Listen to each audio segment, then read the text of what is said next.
te laisser. Pas de questions sur ce point. Je vous remercie.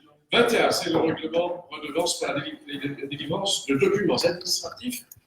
Modification, en réalité, c'est la mise en œuvre de la tarification telle qu'elle est prévue par le SPF, puisque nous restaurer l'ensemble de cette n'est-ce pas, monsieur le bourgmestre? N'est-ce pas, monsieur le bourgmestre? Tout à fait. Voilà. Des questions sur ce point? Comment? Ce sont les tarifs du SPF pour les cartes d'identité, Oui, tout à fait. passeport, Renzo. Si je peux ajouter un élément. Si je peux ajouter un élément, donc le SPF à l'intérieur a revu ses tarifs, souvent à la hausse et dans certains cas à la baisse, vous le voyez dans les documents. Nous maintenons la gratuité des documents administratifs. Nous fournissons un service que nous ne faisons pas payer à la population, c'est vraiment la gratuité. Et nous ne prélevons 0 € des documents d'identité. Les augmentations sont le fruit d'une décision de l'autorité fédérale. Merci.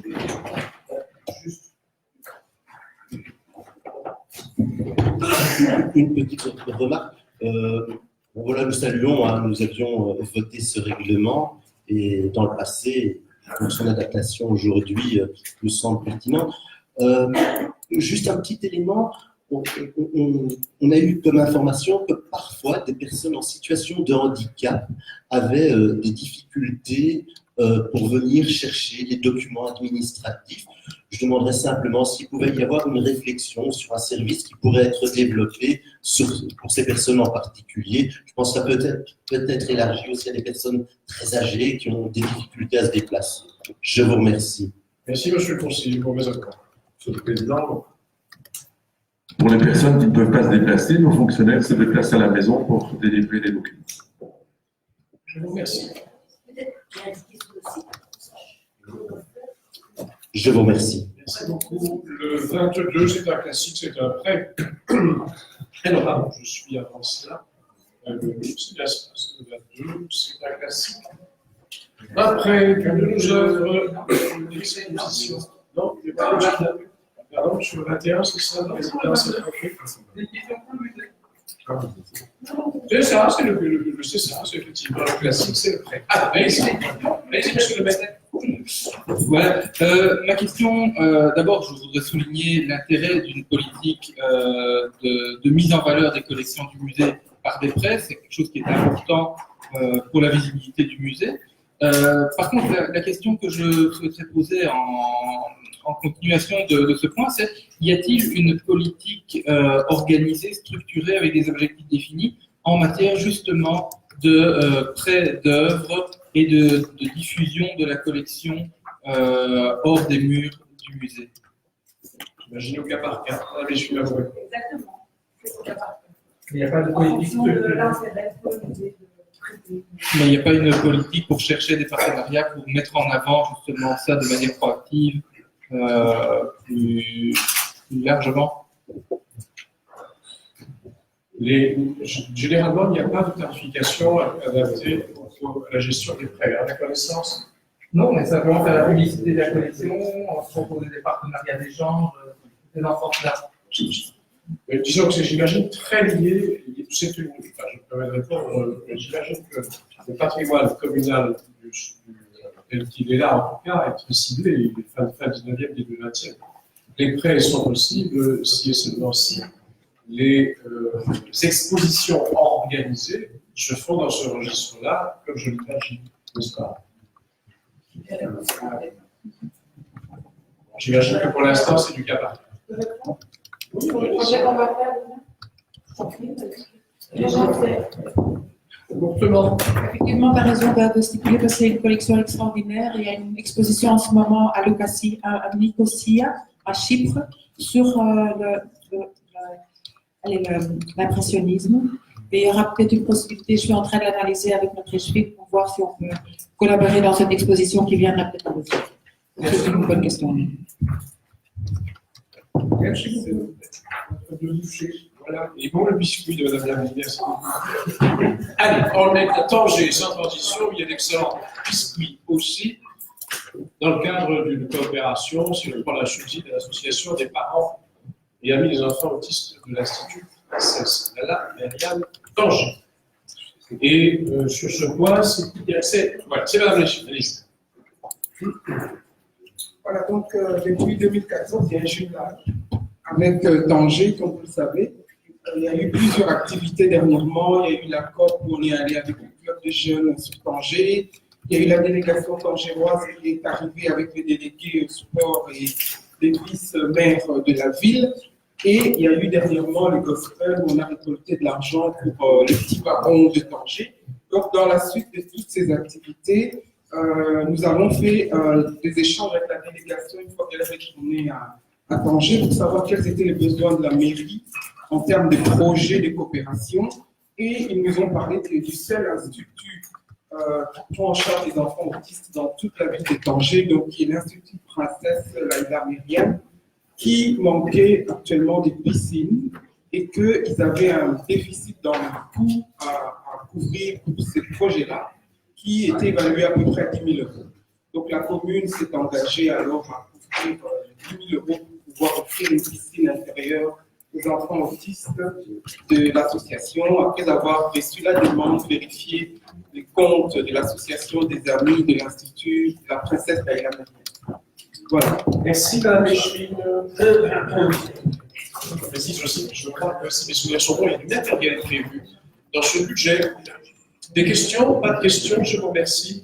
Passons au point suivant. Non, juste une petite remarque. C'était en tout cas pour dire que nous saluons cette initiative. Nous savons à quel point l'accueil des personnes autistes est important. Ça se développe énormément en Belgique. À Bruxelles, on sait que ça a un coût énorme, mais que ça permet à ces enfants de s'insérer, de s'inclure dans la société. Donc, on trouve vraiment que c'est le genre de projet qu'il faut continuer à développer, qui va dans le sens des partenariats que nous souhaitons et que nous soutenons. Et donc, nous souhaitions vous féliciter pour cette initiative. Merci. Merci pour l'encouragement. Nous sommes au 24. Nous revenons à Bruxelles à la Luxembourg avec le projet d'abord social. Monsieur Le Bourget souhaitait intervenir là-dessus et peut-être les chevilles pour la mission locale. Oui, merci Monsieur le Président. Un investissement supplémentaire dans le quartier Nord pour répondre aussi à une des demandes des habitants, c'est un lavoir social. Ici, les honorables membres du Conseil vont pouvoir approuver un projet qui va permettre à la mission locale de bénéficier d'un investissement de 350 000 euros, d'un budget d'investissement de 350 000 euros pour la mise en œuvre de ce projet, avec des phases de réalisation, d'études préalables, des aménagements des locaux et évidemment le financement. Une fois l'adoption par le conseil communal, nous allons pouvoir signer cette convention et la mission locale va pouvoir lancer ce programme d'investissement et la création de ce service dans le quartier Nord. Je vous remercie. Monsieur le maire.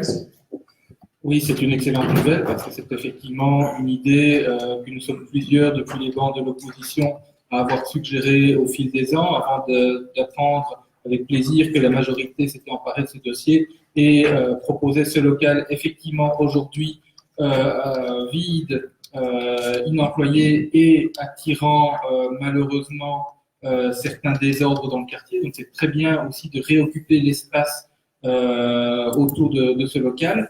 Par contre, évidemment, on lit dans le dossier une volonté d'utiliser des machines et des produits écologiques et respectueux de l'environnement. C'est évidemment encore là une excellente initiative. On n'aurait pas compris une autre politique, à dire vrai, à notre époque. Par contre, je sais aussi, pour avoir parlé avec le tenancier du nettoyage à sec en bas de chez moi, que ce genre de machines et de produits, eh bien, nécessitent des formations pour être utilisés au quotidien. Et donc, si ici on lit dans les documents essentiellement un volet aménagement du local, qui est quand même assez vaste, qui nécessite des machines relativement coûteuses pour pouvoir traiter les volumes, et qui nécessite à l'heure actuelle de passer d'état casco, comme on dit, à un état vraiment occupable. Est-ce qu'il y a aussi des budgets prévus pour la formation du personnel qui, demain, assurera le fonctionnement de ce lieu? Je vous remercie.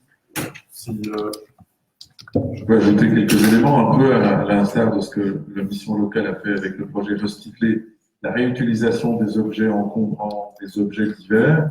La mission locale a un savoir-faire qui est reconnu bien au-delà de la commune. Et la mission locale va aussi évidemment utiliser ce projet pour faire de la mise à l'emploi et de la formation. C'est l'objet même de la mission locale. Et donc, cette demande sera certainement rencontrée dans ce cadre. Et à ce moment-là, ce sont des dotations qui viennent évidemment de l'autorité régionale et communautaire. Merci, Madame Gelot. Merci. Mais donc, si je comprends bien, l'aspect personnel, formation, etc., ça sera géré par la mission locale. Nous allons donc essayer de leur fournir un local terminé et donc l'ensemble des coûts, donc la rénovation du lieu, les machines, etc. Est-ce qu'on peut avoir une idée de la globalité de l'enveloppe? Est-ce que les 350 000 couvrent la globalité? C'est ce qui est prévu. Ce qui est prévu. Actuellement, donc, le montant global englobe 350 000 euros. Voilà. Les machines, C'est ça, les travaux. 500 000. Et là, ils 500 vont entrer après 2 ans en auto-gestion. Et le coût total est 515 000.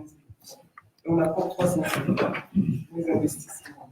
Merci. Et c'était juste une remarque, en tout cas, par rapport à ce projet. Ce qui est intéressant, c'est que c'est un projet qui existait il y a de ça, je crois, 30 ans. On l'a appris lors d'une journée qui avait été faite à la mémoire de Madame Francine de Lépine et tous les projets qu'elle avait portés à Saint-Josse depuis des décennies.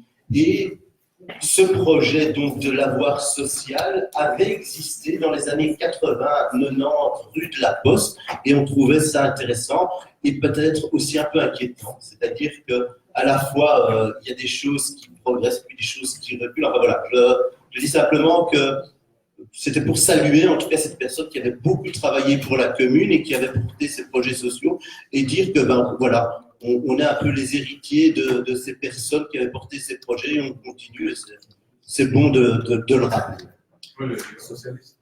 Merci beaucoup, le centre communautaire. Je pense, monsieur, excusez-moi, monsieur le bourgmestre, je vais dire simplement une chose. Avant d'être socialiste, c'était une humaniste, attentive aux personnes qui étaient dans le besoin. Et je trouve vraiment, monsieur le bourgmestre, que mettre de la polémique là où on rappelle la mémoire d'une personne qui nous a quittés il n'y a pas longtemps, ce n'est pas digne. Ce n'est pas digne. Je le dis simplement, ce n'est pas digne, monsieur le bourgmestre. Je vous remercie, monsieur Poussy. Nous passons au 25 subventions pour le centre communautaire de Boy. Des questions sur ce point? Je vous remercie, c'est un classique. La convention de bail 18 rue de la Limite, c'est le renouvellement. Des questions sur ce point? Uiteraard officieel de gesten van de gemeente om dat lokaal te huren, dat dienst doet als IBO. Ik zal het luider spreken. Oké, zo beter. Dus we appreciëren uiteraard de gesten van de gemeente om de huur op zich te nemen van het lokaal waar het IBO gevestigd is.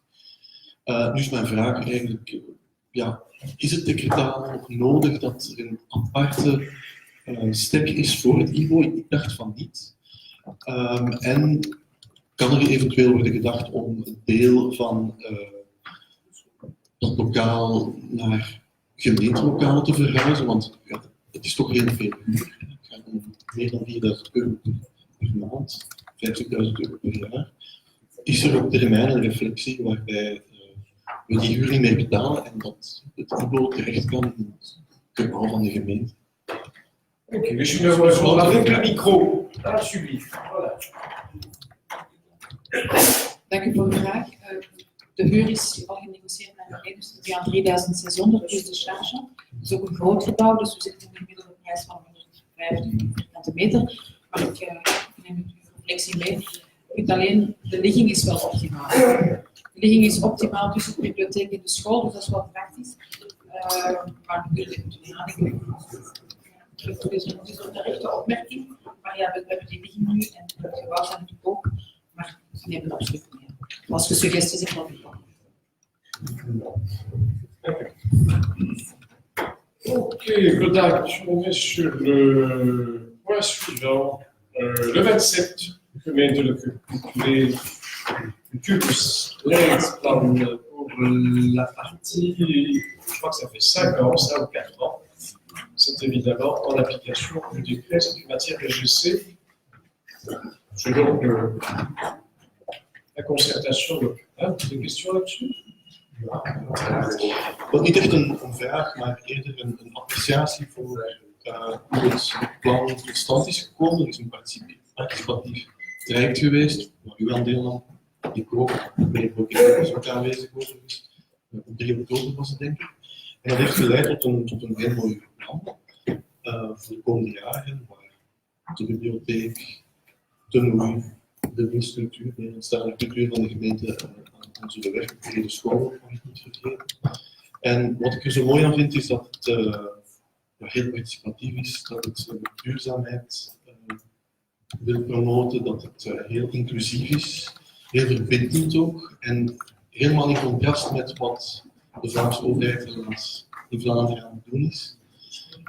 En dat brengt dan ons bij het probleem dat er geld minder zal zijn voor Brussel dan uit Vlaanderen. En dat zal een probleem zijn, met name voor Tenoei, want Tenoei vraagt al heel lang voor een nieuw gebouw, een nieuw bestek. Het gebouw is versleten, is vrij ingesloten, ook weinig zichtbaar. Dus ik denk dat we op termijn niet echt moeten verwachten dat er een nieuw gebouw zal komen.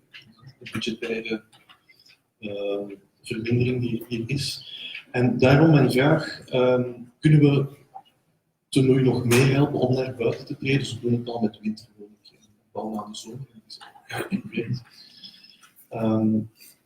Kunnen ze eventueel terecht in een nieuw cultureel centrum of in andere locaties? Kan de gemeente nog Tenoei helpen om uit dat gebouw te treden en meer aanwezig te zijn in Sint-Joost? Dank u voor de vraag. Dank u wel. Het lokaal cultuurbeleidsplan is een visienota voor de volgende 5 jaar. Dat was niet alleen een participatief project van 3 oktober, daar is een jaar op gewerkt. Dat was eigenlijk ook een mooi voorbeeld van sociale cohesie tussen de verschillende Nederlandstalige instellingen. Wij noemen dat geen Nederlandstalige instellingen. Brusselse instellingen, open voor alle Nederlandse lustigen. Dus dat is belangrijk, dus we hebben daar lang op gewerkt en we waren ook heel blij met de grote opkomst. Dank u voor uw aanwezigheid. En dan hebben we het gefinaliseerd bij de presentatie. Maar het is bewust een open plan, wat ook de cultuurraad gaat zijn. Het gaat vooral over de waarden die we willen delen. Dus de eerste waarde van het interculturele. De tweede waarde van het identificeren van talenten. En iedereen heeft talenten in Sint-Joost en die willen we zoveel mogelijk benutten. En het derde thema is waar we heel veel op inzetten, dat is die meertaligheid. Die heel specifieke identiteit die Brussel heeft, die Brussel rijk is, daar willen we echt verder op bouwen. Uiteraard, door heel dit traject heb ik ook echt de verschillende partners beter leren kennen en gaat die samenwerking tegemoet gekomen. Dus we willen echt heel participatief met hen samenwerken en het helpen heel zoveel mogelijk met hen te spreken. Het gebouw is wat het is, ja. We drogen normaal van een groot huis met een zwembad. maar ja, dus ik denk dat het elk nadeel heeft zijn voordeel, zoals Ruimsa gezegd heeft. En het voordeel hier is dat je verplicht bent om uit te breken, uit te duren. Dat is ook het thema van heel het sociaal cohesieproject van de verschillende associaties getrokken door SIMA. Dus echt buiten de muren gaan. En ik denk dat projecten zoals winterwoningje, zoals bouwen aan de zomer, waar dat open staat voor iedereen, voor de andere verenigingen ook. Ik denk dat we echt gewoon jullie. Maar ik heb uw opvatting gehoord, het is terecht. En wij blijven openstaan voor suggesties en we zijn ook aan het kijken wat de mogelijkheden zijn. En de subsidies zijn definitief ingeput zoals nog wel. Maar we blijven hier. In elk geval voor een heel dynamiek. En dat wil ik benadrukken. Het was in het verleden anders. Ik wil niet kritiek geven op de voorgangers, maar ook een appreciatie voor het feit dat er echt een heel positieve dynamiek is te laten. Het is het ook waard, we hebben ongelooflijke partners. Dat is heel bijzonder. We zijn met de partners verbinden.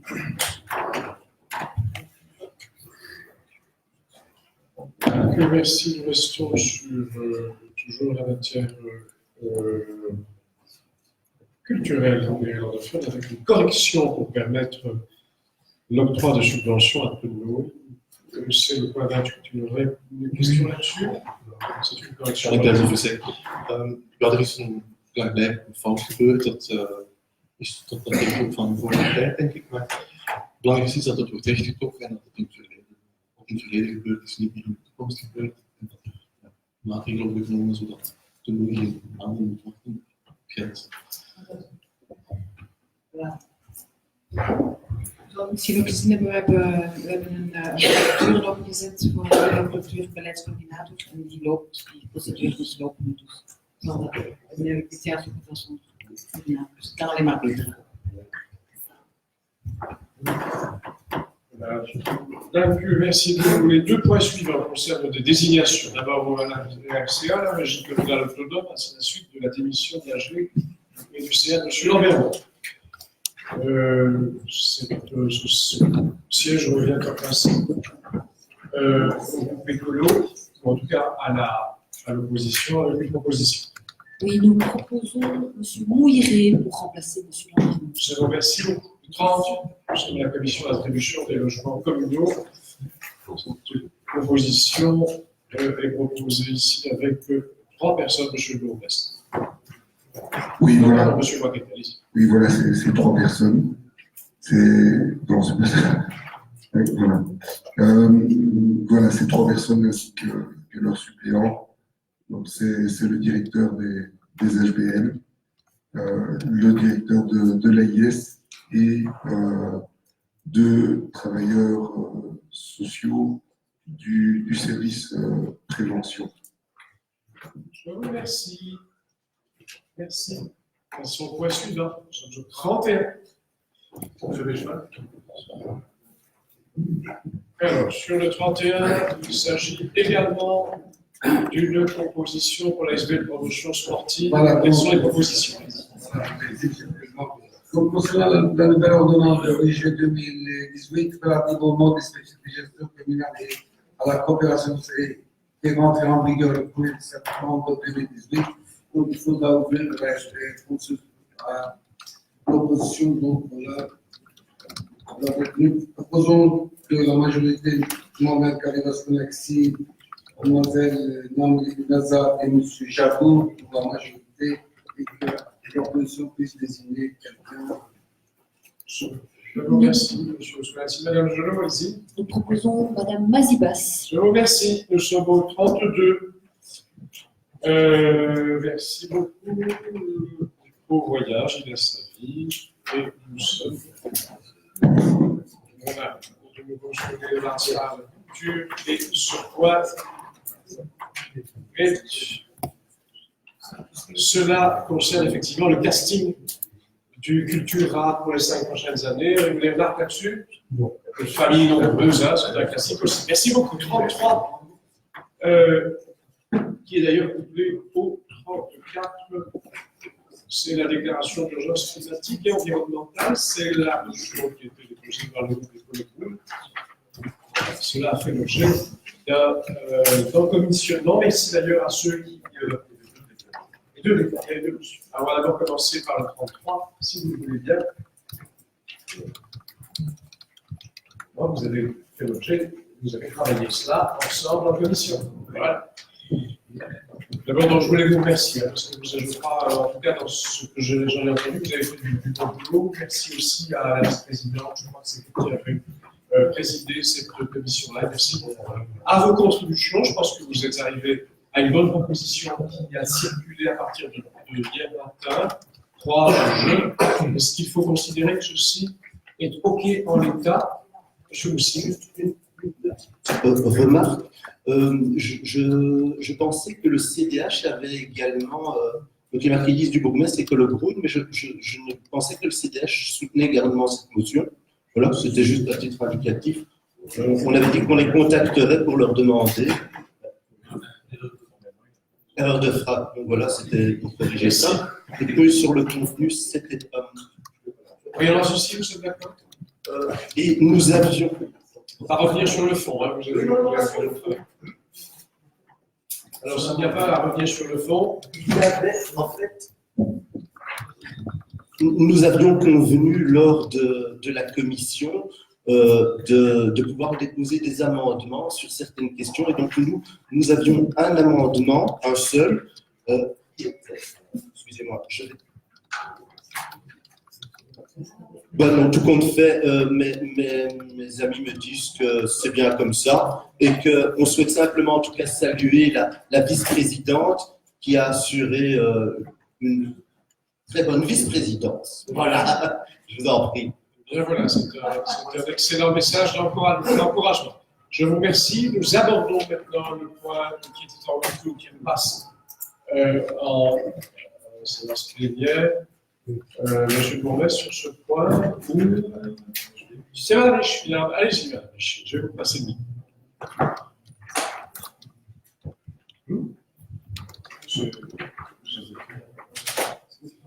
Donc, on a commencé les travaux pour les rénovations voor de Nederlandstalige kinderdagverblijf Josephine. Initieel was die offerte voor de verbouwing €300.000 voor de investering gewoon over een keuken ging, maar heel drastische verbouwing met de problemen aan de maat. Wat we over gezien hebben is dat ook natuurlijk dan de studieproportioneel ging stijgen. Dus het is eigenlijk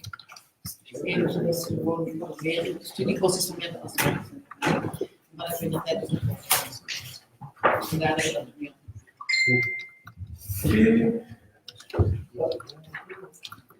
La Cornée, sur ce point, oui, allez-y.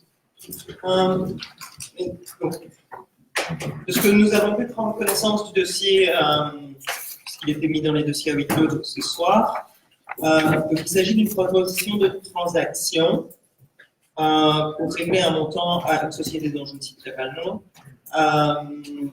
pour un montant relativement important pour un marché d'architecture. Confirmez ça. Du montant que... Oui, enfin, c'est un montant d'études, c'est un montant de mission d'architecte. Hein, le montant donc question, en matière... Enfin, quand je lis le dossier, moi, ça fait tilt marché public. Il y a dû y avoir quelque part, là, une révision du marché. On reçoit exclusivement la proposition d'une transaction. Or, il n'est juste pas possible que les études aient été, enfin, l'étendue des études ait été étendue sans que le collège ait signé une extension du marché public sur base de l'article 38, peu importe, de l'arrêté royal, exécution. Où sont ces dossiers?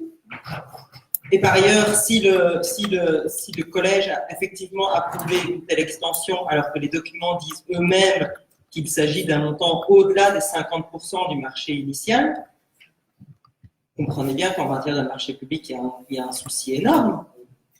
Est-ce qu'on peut avoir le détail sur la partie marché public pour comprendre ce qui s'est passé? Merci, je suis d'accord. Is het oké als ik in het Nederlands antwoord? Dat was een van mijn eerste dossiers. Dus dat is we hebben dat besproken in de gemeenteraad. Dat was eind vorig jaar, begin van dit jaar. Dat was een acuut en urgent dossier. Dat betreft een kinderdagverblijf dat urgent moest verbouwd worden. Initieel was dat een studie voor de keuken te verfrissen. Maar het bleek dat het een heel zwaar dossier was. Dus de kost is gewoon maal 5 gegaan. We hebben dat hier voorgesteld en verdedigd op de gemeenteraad. En dat is goedgekeurd door iedereen. Dus het is goedgekeurd om het budget te vervijfvoudigen. Wat we toen op het hoofd gezien hebben, en mijn excuses daarvoor, ik heb het ook over het hoofd gezien, dat wij de studiekosten voor die werken te doen ook maal 5 hadden moeten doen. Dat hebben we toen niet gedaan. Vandaar dat wij nu vragen om te rectifieren. Om die mensen die hun werk goed gedaan hebben, die dus meer gedaan hebben, ze hebben 5 keer meer gewerkt. J'essaye en français, s'il vous plaît. Merci beaucoup, il n'y a absolument pas de souci. Mon néerlandais est super bon. Excusez-moi, Monsieur le Président, est-ce que je peux répondre? Oui. Pas de souci, je comprends tout à fait le néerlandais.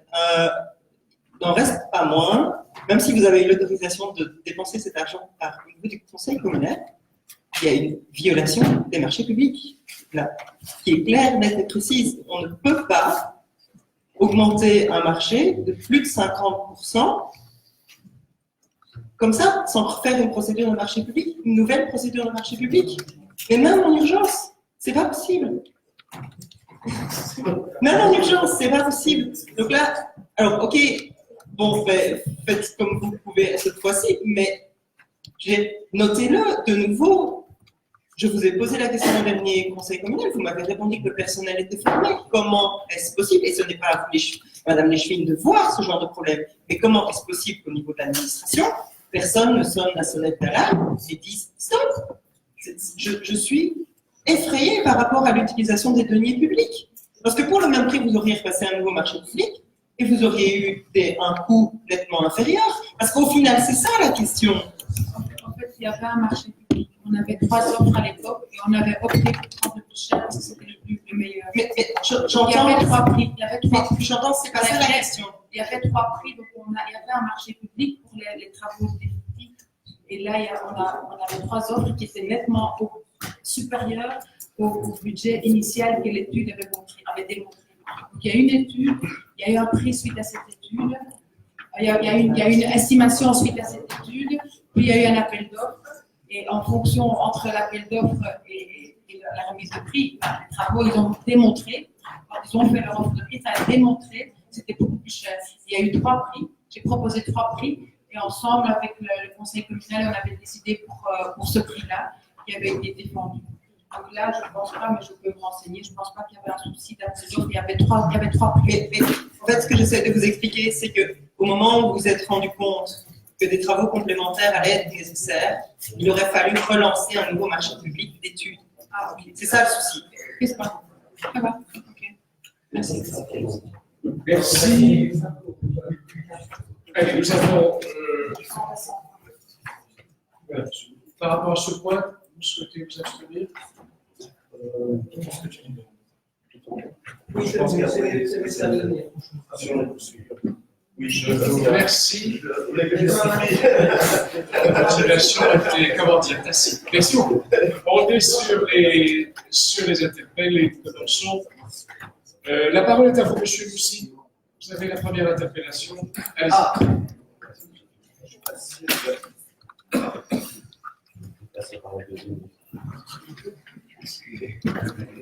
Donc, monsieur le bourgmestre, bien, je vais citer un socialiste. Un futur grand socialiste, fort probablement, M. Ahmed Laouache, et donc qui disait récemment, suite à la visite de maires d'extrême droite dans une commune de Saint-Josse, non, dans la commune de Saint-Josse, pardon, la lutte contre l'extrême droite ne peut souffrir d'exception. L'extrême droite ronge l'Europe et gagne du terrain, en ce compris chez nous. C'est par ces propos que M. Ahmed Laouache rappelait qu'il ne fallait jamais collaborer de quelque manière que ce soit avec les partis d'extrême droite. Le groupe Écolo Groen souhaite que le principe de cordon sanitaire soit rappelé par une motion communale. Le cordon sanitaire vise à isoler l'extrême droite dans la vie politique. Le principe de base de cette motion serait un engagement à ne pas soutenir d'une façon ou d'une autre les propositions politiques émises par l'extrême droite. Cette motion s'inspire de la Charte de la démocratie de 1993 qui a été négociée entre les partis politiques démocratiques francophones, mais il existait également une charte du côté flamand. Et donc, ce sont les partis démocratiques francophones Écolo, FDF, PRL, PS et PSC. Cette charte établit un code de bonne conduite des mandataires politiques et demande la promotion de toutes les initiatives législatives visant à développer la tolérance et à refuser les discriminations. Le groupe Écolo propose donc la mise sur pied d'un groupe de travail pour élaborer cette motion. Je souhaiterais avoir l'avis du collège sur cette initiative. Allez-y, monsieur le bourgmestre. Merci, monsieur le président, monsieur le conseiller. Concernant votre demande de mise sur pied d'un groupe de travail pour élaborer cette motion, je voudrais dire au préalable qu'il ne faut pas douter des intentions du collège ni des miennes de ne jamais rompre le cordon sanitaire avec l'extrême droite. Donc, qu'il y ait un rappel de nos engagements autour des valeurs démocratiques que vous proposez en rappelant la Charte de démocratie de 1993 et en appuyant celle-ci de toute une série d'initiatives, dont la promotion de toutes les initiatives législatives visant à développer la tolérance et à refuser les discriminations, c'est quelque chose évidemment qui ne pose pas de problème. Et donc j'accepte votre demande de groupe de travail. Je propose évidemment qu'après le nouvel an, on puisse réunir un groupe de travail pour travailler sur votre motion. Je vous remercie, monsieur le bourgmestre. Monsieur le bourgmestre, je vous remercie de cette initiative Au sein de ce conseil communal, il y a de nombreuses jeunes personnes qui sans doute ne sont pas au fait de ces démarches. Et je dois vous avouer qu'en lisant le travail fait dans le cadre de cette charte de la démocratie, eh bien moi aussi, j'ai appris des choses. Et je trouve que ne serait-ce que le travail d'analyse de cette charte et des projets, eh bien ce sera un travail intéressant pour l'ensemble. Et donc je remercie la majorité et nous attendrons qu'une proposition soit faite par le président. Votre deuxième intervention. Merci. Alors, la seconde porte à critères écologiques dans les marchés publics. Oui, interpellation de M. Ahmed Moussi, conseiller communal. Donc, non, mais je lis ce qui était écrit. Donc, Bruxelles Environnement aide les communes à installer des critères écologiques dans les marchés publics. Le département consommation durable et éco-comportement de Bruxelles Environnement met un helpdesk gratuit pour toutes les questions d'ordre juridique et pratique concernant l'insertion des critères écologiques dans les marchés publics. Un spécialiste en matière de marchés publics durables peut relire les cahiers de charges des communes pour vérifier les critères écologiques ou les clauses environnementales. Des formations spécifiques sont proposées tout au long de l'année aux agences des services publics sur divers sujets. Donc j'ai pris comme exemple le 18 du 11. Eh bien, il y a une formation sur les produits d'entretien et de nettoyage. Le 4 février 2020, une formation générale théorique au marché public durable, ou encore le 21 avril 2020 sur les critères environnementaux dans les marchés de catering. Alors là, je fais un petit arrêt. Je pense que ce serait utile, parce que quand je vois ce qu'on met à notre disposition, et comme on vient de voter ici au sein du conseil communal le plan climat et zéro déchet, j'ai vu toute une série de bouteilles de coca, de soda, d'une marque américaine. Je pense véritablement qu'il y a un travail à faire. Et je pense que ça passe aussi par le catering. Et je pense que si nous avons des personnes formées dans le cadre des marchés publics, je pense que ça influencera énormément le travail qu'on fera en interne. Alors, qu'est-ce qu'il y a Enfin, Bruxelles Environnement met à disposition des pouvoirs publics bruxellois une centrale d'achat qui permet de bénéficier d'une offre en fourniture de bureaux écologiques à des prix préférentiels. Pour adhérer à cette centrale, il suffit de faire la demande et une charte d'adhésion est remise pour finaliser l'inscription. Ensuite, la commune est mise en contact direct avec les fournisseurs pour l'achat des produits. On doit constater que la région, au travers de son administration, fournit de nombreux services pour permettre de verduriser les achats du consommable et ainsi protéger l'environnement, mais aussi les travailleurs et travailleuses. Je souhaiterais savoir, si la commune Saint-Josse insère de manière systématique des critères écologiques dans les marchés publics, si la commune Saint-Josse insère des critères écologiques dans leurs marchés publics pour le catering, si la commune Saint-Josse insère des critères écologiques dans leurs marchés publics pour les produits d'entretien et de nettoyage, si la commune a fait appel à un spécialiste en la matière de marché public de Bruxelles Environnement et s'il fait appel au helpdesk, et si vous avez adhéré à la centrale d'achat de Bruxelles. Je vous remercie. Merci. Merci, Monsieur le Président. Monsieur le conseiller, donc à votre première question, la réponse est oui. Le cas échéant, la commune a inclus des critères environnementaux. Je voudrais citer juste une illustration d'un cahier spécial de charges comportant ce type de critères. Le marché de location d'une imprimante de protection couleur pour le service imprimerie. Nous y précisons que l'appareil sera équipé d'un filtre efficace et le taux d'émission d'ozone du photocopieur ne pourra pas dépasser les 0,05 ppm, soit 0,05 mg litres de gaz émis. Les taux de dégagement des poussières ne peuvent dépasser les 0,25 mg mètre cube. Le photocopieur ne pourra émettre plus de 77 dB en fonctionnement et ne pourra émettre plus de 58 dB en mode de veille.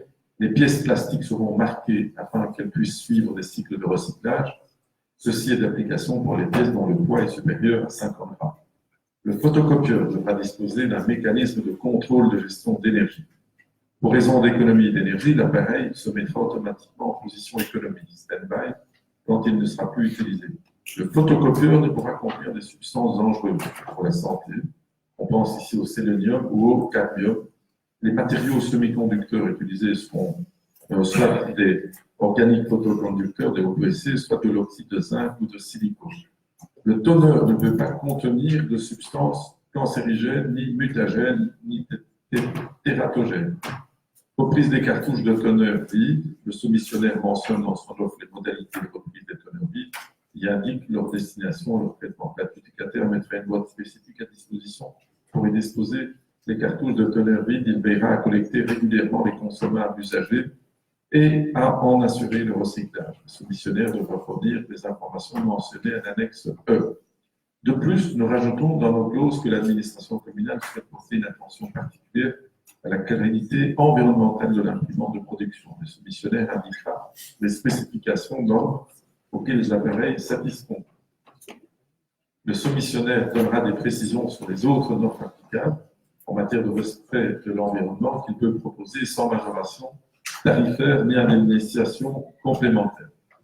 Concernant votre deuxième question, qui était les critères écologiques dans les marchés publics pour le catering, la réponse est aussi positive pour ce type de marché où nous faisons principalement appel aux cuisines bruxelloises. C'est aussi un critère qui est intégré. Concernant la troisième, les marchés de produits d'entretien, je confirme ici la présence, effectivement, que nous avons donnée aux produits respectant l'environnement. L'emballage vise à minimiser les déchets et à favoriser les matériaux recyclés.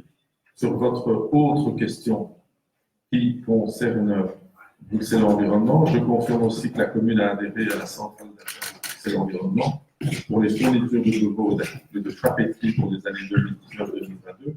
Je voudrais ici attirer l'attention du groupe écolo.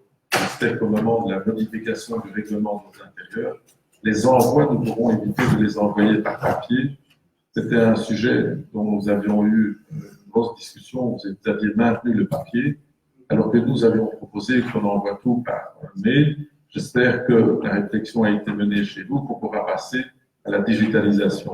En ce qui concerne la cinquième question, je vous informe que la commune n'a pas fait appel à un spécialiste en marché public de Bruxelles Environnement, car ces questions sont déjà abordées périodiquement lors des formations spécifiques suivies par nos services. Voilà les éléments que je pouvais partager avec vous. Je vous remercie.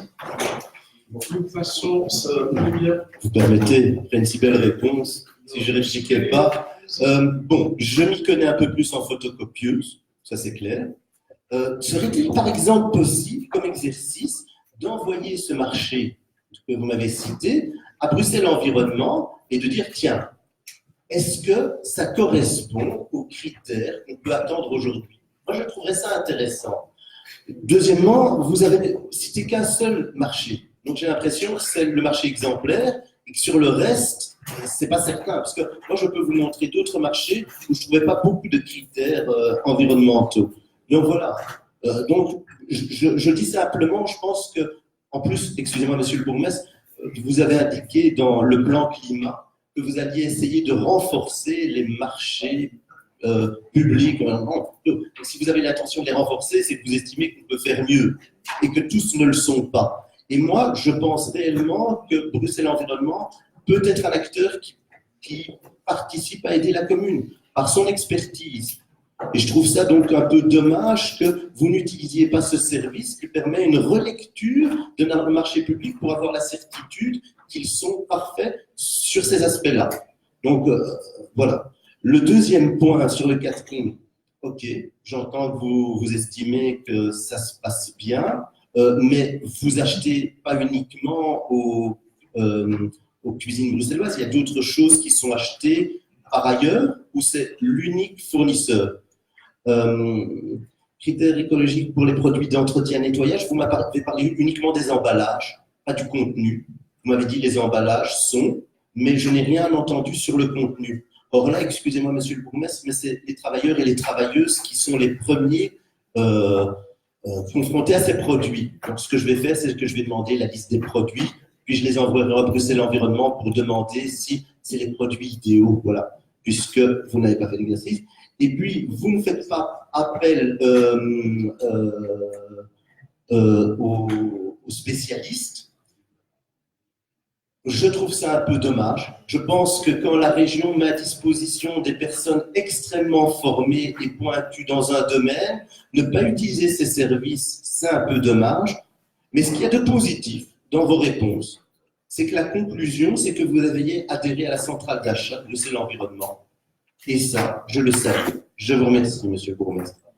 Merci. Les deux interpellations suivantes sont celles de monsieur Bassali. Monsieur Bassali, vous avez la parole pour votre première interpellation. Allez-y. Monsieur Bassali, votre micro va revenir.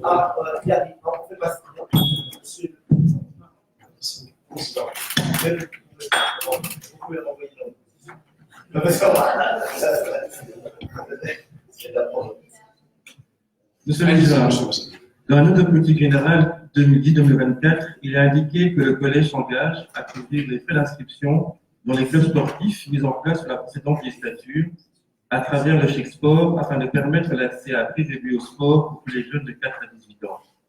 D'abord fixé à 100 €, son montant s'élève à 250 € depuis 2015. La commune se félicite du succès de l'initiative, annonçant avoir délivré près de 2200 chèques pour un montant de près de 400 000 € sur ces 6 dernières années. En constante augmentation, le nombre d'inscrits a plus que doublé depuis la création des chèques, touchant aujourd'hui près de 550 enfants par an. La participation féminine a vu son nombre plus que triplé, atteignant jusqu'aujourd'hui les 123 inscriptions. Les jeunes filles privilégient davantage la natation, le taekwondo, les activités multisports du Winners.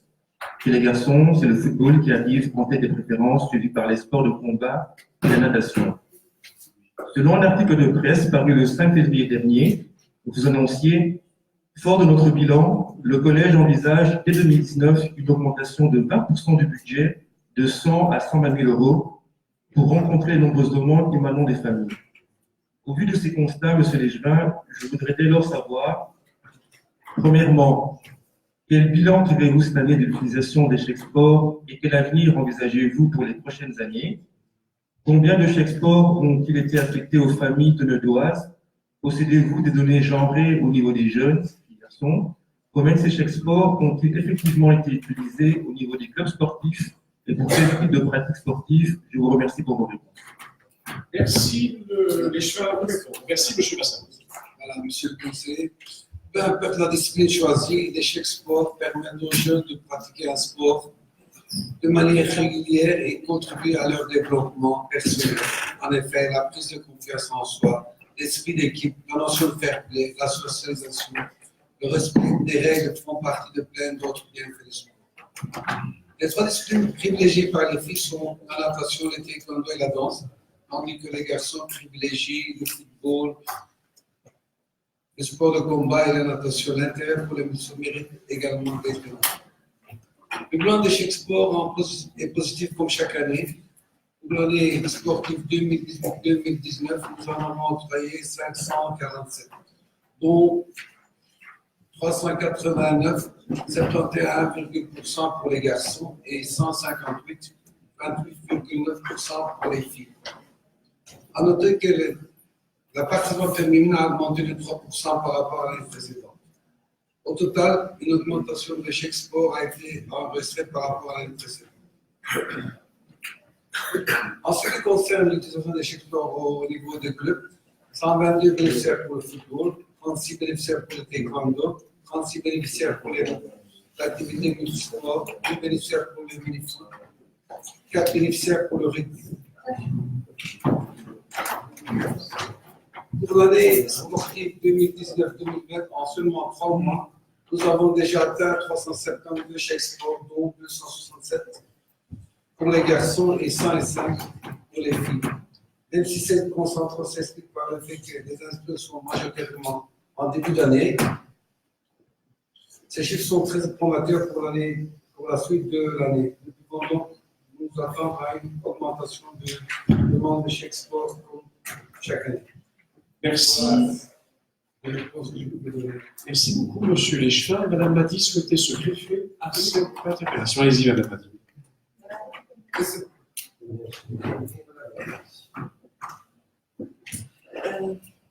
Voilà, donc c'est bien ce que vous faites. On est content donc, que ce chèque sport fonctionne bien. Sauf qu'il y a un timé, c'est qu'il y a un public précarisé qui n'est pas touché par donc cette dynamique positive et ces chèques sport. Ma question, et je crois que bon, j'ai peut-être j'ai eu donc les échos. Les enfants qui veulent participer, donc les parents doivent d'abord avancer l'argent, payer les activités, et après, ils touchent donc ces chèques sport. Pour les familles nombreuses, vous croyez que c'est faisable? Je ne pense pas. Parce que si on multiplie 4 enfants, 250 par enfant, une famille qui touche un salaire de 1200, croyez-vous qu'ils vont d'abord favoriser, donc avancer l'argent et fin de mois, qu'est-ce qu'ils auront pour manger, comment ils vont payer leurs factures, leur loyer? Voilà, j'aimerais savoir et si vous voulez bien me donner. Merci, monsieur. Merci, je vous laisse vous répondre sur ce point ici. Une étude de Solidaris démontrait il y a 3 jours avec presque 48% des travailleurs en Belgique n'arrivent pas à économiser 1 euro à la fin du mois. Donc, il y a même de la pauvreté chez les travailleurs, sans, si on doit parler évidemment des personnes qui ont des indemnités de chômage ou de CPS, la situation est encore plus difficile. Alors, il y a des clubs qui pratiquent l'inscription et qui attendent des chèques sport pour je dirais, le paiement. Il y a des clubs qui ont cette approche sociale. Et ce que nous avons commencé à développer avec le département de la jeunesse et le département de la prévention, c'est aussi des disciplines qu'on organise gratuitement sur le territoire. Vous aurez une présentation par la commune dès l'année prochaine. Nous avons aussi décidé nous-mêmes d'organiser certaines disciplines gratuitement, sans un copec. C'est la commune qui va mettre à disposition des animateurs spécialisés pour rencontrer justement la demande de ceux qui sont encore les plus démunis.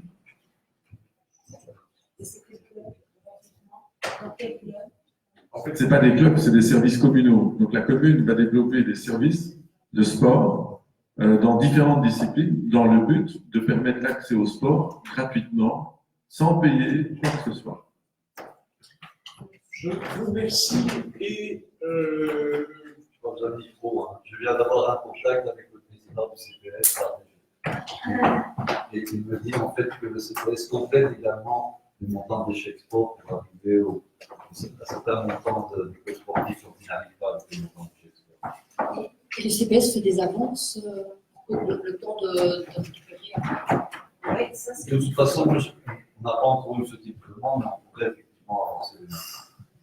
Et donc, par rapport aux services que vous allez développer, on est très content de voir cette idée avancer parce qu'on l'avait déjà amené aussi plusieurs fois. Et donc, est-ce qu'on va être attentif? Oui, justement, quand on discutait de ces fameux chèques sport, on disait qu'il y a des communes qui investissent dans le chèque sport et il y a d'autres communes qui investissent dans des services publics d'animation sportive. Et donc, ce qu'on voudrait vous demander, c'est que dans les services que vous développez, il y ait vraiment une attention, parce que M. Bassambi a très justement demandé les chiffres genrés.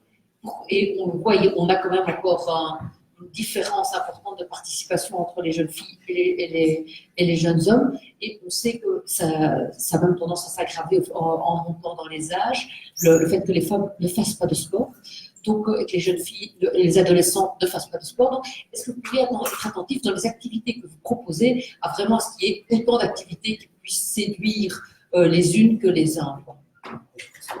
je vous remercie. Toute dernière intervention. Juste une intervention parce que au-delà des sports choisis, je prends l'exemple de la boxe qui est développée donc par la commune. J'ai des jeunes filles qui m'ont dit qu'ils étaient allés faire de la boxe parce que la boxe devient un sport qui attire de plus en plus de jeunes femmes. Et puis qu'à un moment, elles ont décidé d'arrêter parce qu'il n'y avait pas beaucoup de filles en fait.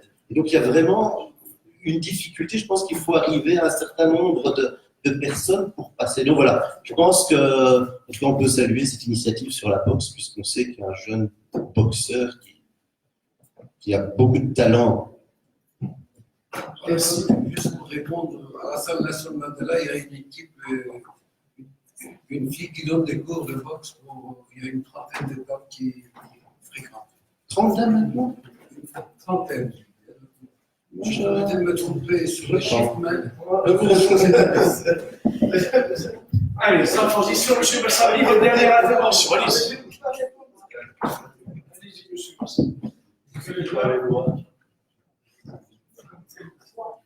Monsieur Lejvar, en 2018, ce sont 32 commerçants teneudois qui ont pu bénéficier de la prime communale de 2 000 € octroyée par la commune s'ils avaient eu à subir un manque à gagner à cause des travaux de voirie perturbants.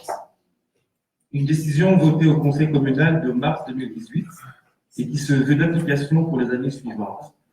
La prime forfaitaire à la relance et au soutien économique se compose annuellement et par chantier via les travaux d'utilité publique d'un montant forfaitaire unique de 2 000 € par bénéficiaire et par an.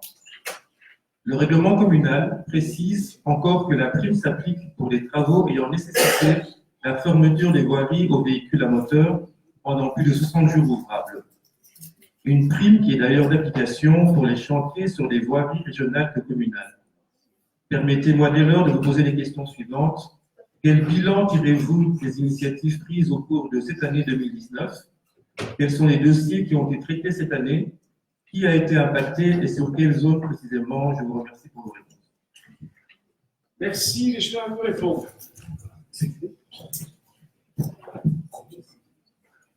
Voilà, monsieur le conseiller, avant d'entrer dans les détails, je souhaite rappeler que les primes de la relance économique s'inscrivent dans une série de mesures prises par le collège en faveur des indépendants, artisans, commerçants et de proximité et de petites PME. Parmi ces sujets à citer, est apporté aux travaux de rénovation des vitrines et de devantures commerciales par l'octroi des primes afin d'augmenter l'attractivité des commerces. Entre 2015 et 2018, 36 devantures commerciales ont été rénovées ou parées. De nouveaux atouts grâce à l'attribution de 51 primes pour un montant total de 73 000 €. En 2018, une nouvelle mesure concernant la suppression de la taxe portant sur certaines enseignes, étals et terrasses est rentrée en vigueur. Comme vous pouvez le deviner, cette mesure a été accueillie avec un grand enthousiasme par les commerçants et indépendants. Le guichet prime a été créé en vue d'orienter et suivre de manière personnalisée chaque dossier. Ceci simplifie énormément les démarches administratives pour les demandeurs. Comme vous pouvez le savoir, de nombreux travaux en voirie sont effectués dans le but d'améliorer le cadre de vie, le confort et la sécurité des habitants. Et ceci aussi bien par la commune que par la région. Ces travaux, lorsqu'ils sont réalisés, ont malheureusement parfois des conséquences négatives sur l'activité des commerçants. C'est pourquoi nous avons jugé nécessaire d'accorder une prime forfaitaire de relance économique à 2 000 € pour remédier à ce désagrément. Tout commerçant, artisan, établissement ou ayant subi la conséquence des travaux d'utilité publique avec fermeture de rue durant plus de 60 jours, ouvrables peuvent bénéficier de cette prime, indépendamment du fait que ces travaux aient été menés par la commune ou par la région. La première année, les commerçants concernés par les chantiers de Madou et de la chaussée du Vin, quand je dis chaussée du Vin, c'est les fondements de la chaussée, ont introduit une demande et ont pu bénéficier de 64 000 € au total. L'année 2019, celle-ci se clôture avec 26 000 € octroyés aux 13 commerçants demandeurs. Mais sachez que la quinzaine de commerçants pénalisés par les travaux de 2019 sur la chaussée de Louvain seront également dédommagés dès 2020. Voilà les réponses que je pouvais apporter, monsieur le conseiller. Là-dessus, dans l'ordre, M. Bassali, ensuite vous grefferez là-dessus. M. Bassali, le micro va voyager vers vous. Merci.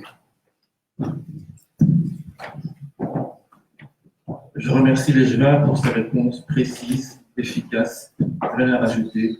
5 sur 5 parfait.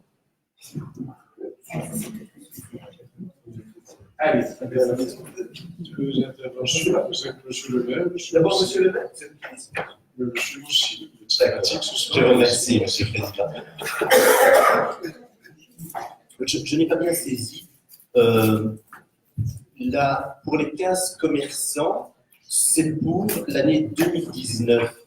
C'est pour quel commerce? Deuxième question. Les primes sont cumulables, région et commune. Qu'est-ce que ça représente globalement? Est-ce que les commerçants qui ont fait demande de la prime communale, est-ce qu'on les a informés qu'il y avait une prime régionale et est-ce qu'ils ont été accompagnés? Je vous remercie. Merci. On va regrouper sur le même chose.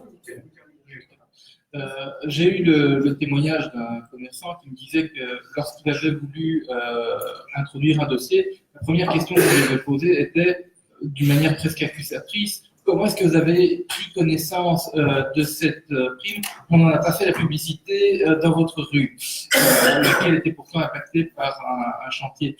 Donc je voulais savoir quelle était la communication qui est faite vers les commerçants et est-ce que la commune présélectionne d'une certaine manière les zones qui seront concernées ou est-ce que les commerçants, à partir du moment où ils se sentent impactés par un chantier, peuvent venir auprès de la commune? Je vous remercie. Donc, tout d'abord, c'est une question de collège qui critère les zones où les travaux sont effectués. Donc, les travaux nous font un rapport et le collège décide quels travaux il y a des travaux. Donc, voilà, concernant les 13 premiers commerces, c'est des travaux qui sont réalisés de Madou jusqu'au pôle Index. Ces travaux ont été réalisés dans le mois de 2010, dans l'année 2010, de 15 mars jusqu'au 25 mai. Et les travaux qui ont été réalisés de rue Paul Linders jusqu'à Marie-Thérèse, c'était impacté sur l'année 2019. Donc, les 15 commerçants qui se trouvent sur cette critère feront la demande pour 2020 et nous traiterons leur dossier. Maintenant, en ce qui concerne Monsieur le maire, nous avons ici fait des réunions avec les commerçants en présentant les primes pour les travaux. Et mes services passent régulièrement à tous les commerçants. Vous savez que c'est 5 km². À tous les commerçants qui sont dans les critères, nous leur donnons la formulaire. Ils rendent le formulaire avec le formulaire. Donc, on demande le bail, le statut, une attestation de menacité délivrée et les services de la semaine vérifient auprès de bancaires tout leur numéro d'entreprise. Voilà. Je vous remercie beaucoup. Nous passons maintenant aux questions d'actualité. Monsieur le maire, allez-y. Oui, une première question d'actualité qui va porter sur un incendie qui a été rapporté par la presse comme s'étant produit dans des locaux techniques situés sous les voies ferroviaires dans le quartier nord. Un incendie dans lequel une personne aurait été par ailleurs blessée. Donc ma question est, vu le caractère critique de ces installations et les dégâts conséquents que pourrait engendrer un incendie plus grave dans ces locaux, est-ce que la commune peut d'abord nous donner des nouvelles de la personne blessée telles que rapportées par la presse et d'autre part nous indiquer si des mesures spécifiques de sécurisation des accès à ces locaux sont envisagées ou en tout cas un accompagnement de mesures de sécurisation par la commune sont envisagées pour éviter des dégâts critiques à l'infrastructure bruxelloise. D'abord, je ne peux pas vous répondre de manière précise sur les éléments dont vous parlez. Je suis en attente d'un rapport de la police. Une fois qu'on aura les éléments en main, on pourra évidemment déterminer les causes de l'incident. Et à partir de là, évidemment, demander aux responsables de prendre des mesures de sécurisation des lieux.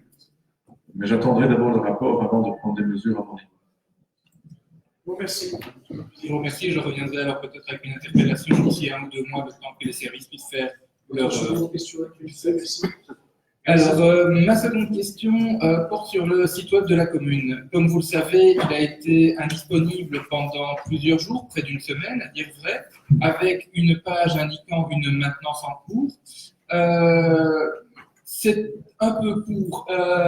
Et donc, ma question d'actualité, c'est en fait, ne pourrait-on pas, avec les services de communication de la commune, envisager de redessiner cette page de maintenance de manière à ce qu'un certain nombre d'informations de base comme le numéro de téléphone le plus important ou les heures d'ouverture de la commune, soient affichés sur cet écran de maintenance de manière à permettre au moins le minimum d'informations pour les citoyens. Ça serait une plus-value, je pense. Merci. Oui, très brièvement, il y a deux éléments. Le premier, c'est une attaque avec un virus qui met en danger, qui met en difficulté, je dirais, le côté média de la commune. Donc, il faut y taper. Donc, il y a un travail qui est fait actuellement pour trouver une solution. Et vous, ce que vous nous demandez, c'est que pendant cette période de non-disponibilité du site, d'avoir une information. Ce qu'il faudrait, c'est voir quelle information on met. Parce que sur une page, on ne peut pas mettre beaucoup d'informations. C'est bien ça. Je demande, c'est de dire, pendant les périodes où le site n'est pas accessible, la page de garde, si je puis dire, elle puisse quand même comprendre un certain nombre de choses. Écoutez, je pouvais proposer qu'au niveau communal, qu'un groupe de travail se penche là-dessus pour anticiper ce type de situation et prévoir. Je voudrais demander, je dirais, aux équipes, aux experts chez nous, ce que l'on doit voir. J'imagine qu'il doit y avoir un certain nombre de téléphones d'urgence, des disponibilités de certaines personnes, etc.